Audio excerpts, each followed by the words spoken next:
السلام علیکم ناظرین، میں ہوں وقاص خان اور آپ دیکھ رہے ہیں پاک نیوز ٹی وی۔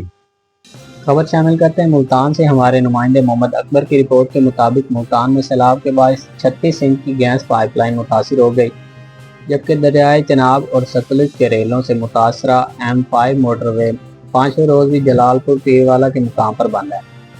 پانی کے بہاؤ تیز ہونے سے مرمت کے کام میں مشکلات درپیش ہیں۔ مزید نقصان سے بچانے کے لیے اطراف میں پتھر ڈالنے کا کام جاری ہے۔ CPO کے مطابق موٹر وے مجموعی طور پر 5 جگہ سے متاثر ہوئی ہے۔ ملتان میں سیلاب سے 36 انچ قطر کی گیس کی پائپ لائن بھی متاثر ہو گئی، جس کے بعد متاثرہ لائن کو گیس منقطع کر دی گئی۔ متوازی پائپ لائنوں سے سپلائی دی جا رہی ہے۔ دریائے چناب میں پانی کے بہاؤ میں واضح کمی آ گئی۔ فیروز آباد کے بیشتر علاقوں سے پانی اتر گیا۔ جلال پور پیروالا شہر کو بچانے والے بند پر بھی پانی کی سطح میں کمی آئی، جبکہ بستی دھوندوں کے مقام پر بند میں ڈالے گئے شگاف کو پر کرنے کا کام جاری ہے۔ اب تک کے لیے اتنا ہی۔ مزید خبروں اور اپڈیٹس کے لیے دیکھتے رہیں پاک نیوز ٹی وی۔